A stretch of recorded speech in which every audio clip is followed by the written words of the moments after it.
students.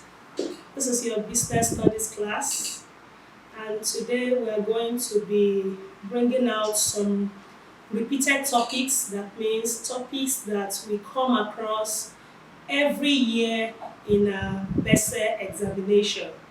So for business studies class, we are going to be coming up with some topics that you are expected, most likely expected to see or come across in your examination every year. So before I start with those topics, I want to first of all refresh your memory. Remember that business studies is a combination of 5 components, which are the office practice, the keyboarding, the commerce, computer education, and the business studies class, or whatever topic encountered or you face, is centered around any of these 5 topics. So these topics or these components, each of them has its different branches, and every year you are expected, whatever question you are given is centered around any of the components. So I'm going to start by, let me start with the first topic, which is commerce. Commerce is one of the components of business studies. So in every examination, you can be asked the definition. Then there are types of the 2 divisions of commerce, which are trade and aids to trade. Then there are different aspects that are asked concerning trade and also the aids to trade. Remember that the aids to trade alone is a topic on its own, is a branch on its own, in the sense that under aids to trade you have about 7. You have 7 aids to trade, and for easy remembrance, I always give the students the acronym QUITBAT. QUITBAT, that's QWITBAT. C stands for CWITBAT. C stands for communication, W stands for warehousing, I stands for insurance, T stands for transportation, B stands for banking, A advertising, and T tourism.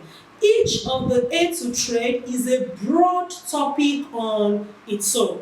Let me start with the first one, which is communication. You can be asked the meaning of communication. We have the modern means of communication, traditional means. Then also we have some services offered by some communication agencies.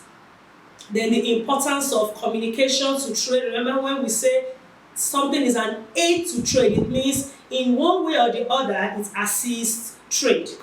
Then we have the warehousing. That is the aspect that helps to store your product. We have different types of warehouses. We have the functions of warehouses, the functions of a warehouse, and so on. Then for insurance, that's the aspect that covers the risk associated with business. We have the different types of insurance policies. There are so many: fire, burglary, marine, theft, and so on. Every year you are going to come across one question or the other. Then we have also the importance of this insurance. We have the importance of insurance, the types. Then we also have the principles that guide insurance policy. There are about 7 of them: proximate cost, insurable interest, contribution, prima fide, that's utmost good faith. We have proximate cost, we have premium, we have insurable interest, and so on. So questions are liable to come out or to come from these different subtopics under insurance. The next one is transportation. Can be asked the definition. The different types or modes of transportation is subdivided into 4 major parts: land, air, water, and the pipeline means of transportation, of which the land can be subdivided into the rail and the road. Each of them has its disadvantages and advantages. There are different means of transportation under each. Then you should be able to explain the features of each mode of transportation. Some have some advantages over the other. Questions are always asked irrelevant to this. Then also look at the importance of transportation to commerce or to trade. Then also we have banking. There are so many questions that can come out from banking as a topic. We have types of banks. Then you have to pay more attention to commercial bank as a type of bank. The commercial bank is one major type of bank that different questions can be asked. We have examples of commercial banks. It's different from the other types of banks, which you can call the central bank, the industrial development bank, the savings bank, the merchant, the mortgage bank, and so on. But you're expected to concentrate more or pay more attention to commercial bank. The services offered by commercial banks, we have the ATM services, loans, overdrafts. You should be able to differentiate between loans and overdrafts. You should be able to explain some services offered by commercial banks. We have bank drafts. Then you also look at check. Check too is one topic that questions, you can encounter different questions. The types of check, that's the open and the cross check. You should be able to differentiate between the two. You should be able to properly differentiate between the two. Then we have the three types of accounts that can be opened in the commercial bank. That's the savings, the current, and the fixed deposit. You should also be able to differentiate between the three types. You should be able to explain how one differs from the other. Then some of them attract interest while some do not. So you should be able to identify the ones that attract interest, then what differentiates one from the other. All these are the questions that can be asked. Then you also have the banking ethics. There are some questions that can be asked relating to banking ethics. That means how bankers should relate with customers and how customers should also relate with the bank. That is it for banking. We have advertising, as creation of awareness. We have the types of advertisement as informative, persuasive, mass or specific, and all of that. We have the different means of advertisement: television, radio, billboards. So there are some questions that can be asked on a particular means of transportation, on a particular means of advertisement. Like they can ask you questions relating to television, that's the audiovisual means, billboards, trade fair, and so on. So you should be able to answer such questions directed to you on a particular type or means of advertisement. Then you should also be able to explain the importance of advertisement to trade. The basic importance is that it boosts sales, which automatically increases turnover. Then we have the last one, which is tourism. That is traveling to places for pleasure, educational purposes. These places travel to, they are called tourist centers or resort centers. They should also be able to mention some of them, some examples of tourist centers in Nigeria, and also how does tourism encourage or boost trade. So that is it for the A to trade. Then for the trade, we have the home trade, the foreign trade. Under the home trade and the foreign trade, there are different questions that can be asked to differentiate between wholesale from retail. Then for the foreign trade, the difference between import, export, and entrepot. So you should be able to differentiate between these types of trade.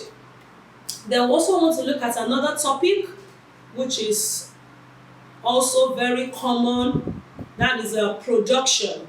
That's the creation of goods and services, mainly for the satisfaction of human wants or human needs. So you can also say it's the creation of utility.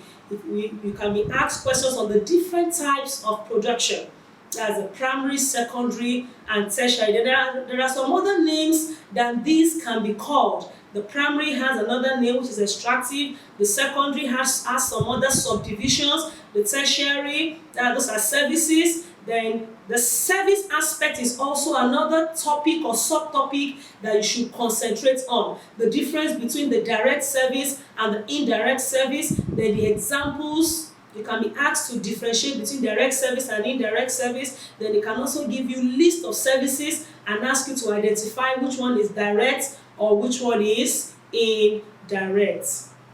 Then we also look at the factors of production. It's a very important topic too that you cannot avoid. The factors of production, there are 4 in number: land, labor, capital, and entrepreneur. You should be able to explain their features. They have their various peculiarities. You should be able to explain the features, what differentiates land from labor, from capital, then entrepreneur, then which one overrules or which one organizes the other ones, which is the entrepreneur. Then each factor of production has a reward. Each factor of production has a reward. Land has its own reward, which is rent, labor, wages and salaries, capital, interest, entrepreneur, turnover. So you should be able to differentiate one type or one factor of production from the other. Then another topic, which is the top topic I'll be talking about, is occupation.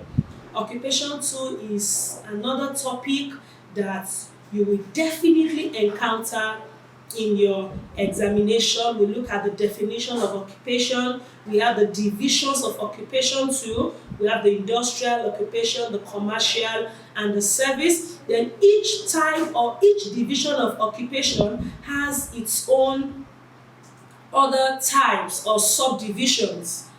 So the industrial has its own subdivisions. We have the primary, secondary, and the primary and secondary. The secondary has its own subdivision, which is the manufacturing and constructive. The commercial has its own subdivision, which is the trade and the aids to trade occupations. The service has its own subdivisions, which are the direct and the indirect. So you should be able to look into all these things because questions will definitely be asked from them. Then we also have some factors that affect our choice of occupation. There are some factors that affect our choice of occupation, so we should also be able to look at these simple factors. That is it for occupation. The fourth topic I want to talk about is the receptionist. The receptionist too is one major topic that cannot be overlooked. We have the meaning of the receptionist, the role of a receptionist in an organization, their duties. What are the duties of a receptionist? What are their qualities? There's a difference between the duties of a receptionist and the qualities of a receptionist. So you should be able to identify the basic qualities a receptionist must possess, because a receptionist is referred to as an ambassador in an organization. That means a representative, someone who directs or welcomes visitors into the organization. So they have their duties, they have their qualities. Then there are some documents handled by them. There are 4 in number. The documents handled by a receptionist in the reception office. We have the business card, we have the visitor's book, we have the request form, then we have the telephone message pad. So you should be able to look into all these documents because questions are also asked from them. What the visitor's book is used for, what a business card is used for, another name for a business card, which is complimentary card. It's also a question that can be asked. What a telephone directory is used for, what a request form is used for, and so on. Then also we have the reception office. That is the office where the receptionist sits to carry out its duties. We also have some questions that can be asked in relation to that. Then we also have another worker in an organization that is very important we look at, which is the clerical staff. The clerical staff can also be referred to as a clerk. They are the ones that carry out the major routine jobs in an organization, like filing of letters, keeping documents, posting of letters, retrieving letters from the post office, and all of that. Then they also have their qualities. Their qualities are divided into 2 categories. We have the personal qualities and the job qualities. So you should be able to look, because a lot of time I see questions being asked like, which of this is a job quality of a receptionist, or which of this is not a personal quality, of a clerical staff. So you should be able to differentiate between the personal qualities of a clerical staff and the job qualities of a clerical staff. A clerical staff and a clerk, they are not the same, but they both work in the administrative department of the organization. So that is it for clerical staff. We also have another topic, which is office correspondence. This talks about how incoming mails and outgoing mails are recorded and kept in the mail room. We have 4 major correspondence records that you can look at or critically take your time to study. We have the mail inwards book, we have the mail outwards book, we have the postage book, and the dispatch book. Each of those books has its use or uses. So questions are asked the difference between, or what differentiates mail inwards from mail outward, what differentiates postage from dispatch. There is also a particular machine used to assist them in this, concerning this office correspondence, which is called the franking machine. It helps them in stamping of letters. So that's also another area you can look into, the use of the franking machine. Is used to stamp letters in a faster way. It's used to print postage stamps on letters, faster way. Then we also have another topic which is somehow broad. That's the forms of business organization. The forms of business organization. There are 5 forms of business organization. We have the sole proprietorship, we have the partnership, we have the limited liability company, we have the cooperative society, and we have the public corporation. Each of this form of business we have the meaning to look at, we have the characteristics to look at, then we also have their mode, their advantages and disadvantages. Then also the number of people that come together to form each type or each form of business organization. For example, what differentiates the sole proprietorship from partnership? The sole proprietorship business is a one-man business, while the partnership business is a business that is owned by 2 to 20 partners. For limited liability company, that one too can be subdivided into 2, the public and the private. You should be able to differentiate between the public limited liability company and the private limited liability company. Their mode of operation, the number of people that come together to form those 2 forms of limited liability company. Then we have the corporate society, what it is, the major reason for setting it up, the advantages, the disadvantages. Then also for the public enterprise or public corporation, as a business set up by the government. You also try to read up the main reason for setting it up, its advantages and disadvantages. So you need to concentrate more on the advantages and disadvantages of each form of business organization. What differentiates one from the other, and also the number of people that can come together to form each business organization. Another topic that we come across every year, which is also relevant, is business plan or business goal. Let me start with business goal before I move to business plan. Business goal is also a topic that you really need to look into, the meaning, the main motive of every business having a business goal. Then I want you to look at what is called the SWOT analysis in the business goal. It's one area that every year is more or less like a must. You must encounter it. SWOT analysis. S stands for strength, W weakness, O opportunities, T strength. So these 4 factors, they are the ones that determine if the business goals will be achieved or not. So for this SWOT analysis, just like the word analysis is something that you will critically look at. The meaning of SWOT, the meaning of weaknesses, 2 of them, they are both internal factors or internal characteristics One is at an advantage, one is a disadvantage. For the other parts, O and T, which are opportunities and threats, they are external factors or characteristics. One is an advantage, opportunities are advantages, threats are disadvantages. So we really need to look at these 4 things. Identify which one is a positive factor, negative factor, then which one do we refer to, or which ones do we refer to as internal factors, which ones do we refer to as external factors, because you can be asked which one of this is not part of SWOT. So you really need to look into that topic very well and also understand the reason why it determines the achievement of business goals. Then we also have the business plan. These are the laid down procedures on how the goals will be achieved. So another topic I want us to look at is office equipment. The equipment, the machines, the tools used in the office. There are different types. We have so many of them, so you should be able to look at.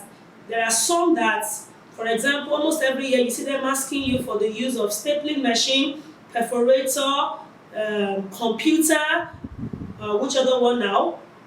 Shredder, scanner. All these are the common ones that questions can be asked on how it's being used. You can be asked a machine that creates holes or that creates holes on a paper is dash. That's a perforator. You can be asked a machine that is an electronic machine that accepts, processes, and stores data. A machine that destroys papers. That's the shredder, and so also you should be able to know what each office document is used for. Then also the importance of office documents. What are the importance? You can be asked which one of these. All these are importance of office documents except. So you should be able to know which one makes office equipment important and which is the odd one out. So that is it for office equipment. We also have another familiar topic, which is consumer protection and awareness. Consumer protection and awareness. You need to know the meaning of a consumer. That means who a consumer is. Who is a consumer? That's the end user of a product. Then the meaning of consumer awareness. Why a consumer needs to be protected. They will also look at the 8 universal rights of a consumer. You can be asked about the rights of a consumer. We have different rights of a consumer, about 8 universal rights. Right to choose, right to seek for redress, right to healthy environment, right to safety, and so on. So you should be able to identify the 8 universal rights of a consumer. Then also, there are some agencies in charge of consumer protection. You should be able to explain or identify what these agencies, what are their roles in consumer protection. We have agencies like SON, that's the Standard Organization of Nigeria. We have NAFDAC, we have NDLEA. There are so many of them. Read them up and at least be able to identify the basic or the major role of each in consumer protection. But you need to really take your time to study the consumer rights and also why a consumer needs to be protected. You can also look at the topic markets. Questions are always asked on the 4 types of markets. We have the money market, the capital, the foreign exchange market, the money market, the capital market, the foreign exchange market. These are the types of markets. So, and we also have the consumer market. So you should be able to, or the commodity market, commodity market. That's the market where consumers go to buy their daily items. So specifically, you should be able to differentiate between the money market and the capital market. The money market and the capital market. Questions are always asked in relation to that. The difference, because the money market offers what is called short-term loans, and the capital market offers long-term loans. So you should be able to identify which one offers long-term and which one offers short-term loans. Also the foreign exchange market, the market in charge of stock exchange, which is the capital market, the market that sells shares and stocks, which is the capital market. So you should be able to read up and be able to answer questions relating to that. Also another topic is distribution. Distribution, that is the channels of distribution, the passage route, or the ways or the means through which goods move from the producers to the consumers. We have a major channel of production, which is from producer to wholesaler to retailer, then to the final consumer. You should be able to explain the role of each. We call them the agents of distribution. The producers, wholesalers, agent, retailer, and the final consumer. You should be able to explain the role of each of them in distribution. We also have some other channels, but the major one is what I've just given to you. So you read up other channels. You should also be able to differentiate between the role of a producer to a wholesaler, to a retailer, to a final consumer, and also the essence of distribution in trade. You should be able to explain the main reason why distribution is important to trade. So that is it for distribution. So let's move to the bookkeeping aspect of business studies. The bookkeeping aspect of business studies. Bookkeeping is a component of business studies. Remember I told you that there are 5 components of business studies. So let's move to the bookkeeping aspect. So for the bookkeeping aspect, you have topics like, let me start with source documents. You have source documents. These are documents that gives us information about transactions. We have check, we have an invoice. Another name for source documents is office documents, which can still be subdivided into the sales documents and the purchase documents. So you should be able to differentiate between documents that are sales documents and the ones that are referred to as purchase document, because you can be asked for the odd one out. Which one is not a sales document? Which one is not a purchase document? So you should be able to differentiate between the two. We also have some other source documents. We have the check, we have the purchase order, invoice. You should be able to explain what an invoice is used for. Invoice is one particular document that almost every year you see questions being asked about it. Invoice, that's a document that gives detailed descriptions about goods sent to a buyer. It is prepared by a seller. Then also receipt. Receipt is also another source document that you will definitely have a question, 1 or 2 questions to answer concerning it. That's a document that serves as evidence for payments made. You have some other documents like check. I've already talked about that under banking, where you have the open check and the crossed check. So you look around other source documents. We still have the cash register machine. We have the order form, the letter of inquiry. We have them like that. So read up and be able to answer questions relating to any of the source documents. So from the source documents, we move to another topic, which is journal. Journal is referred to as a book of original entry. That's the first book where entries are recorded before they are transferred into the main book of accounts, which is the ledger. So this journal, questions can be asked about journals. We have the types of journals. We have the general journals, we have the special journal. Under the special journal, we have different types. We have the sales journal. Another name for journal is day book.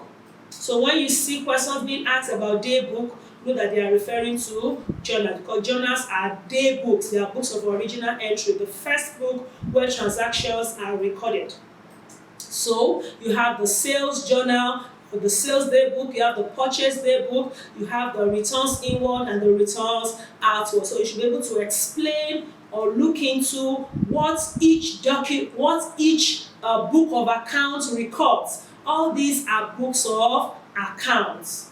Bece is under bookkeeping as a component of business studies. So you should be able to differentiate between what is recorded in the sales day book and what goes into the purchase day book. There you should be able to differentiate between the 2 types of returns. That's the returns inward and the returns outward. One goes with sales, the other goes with purchases.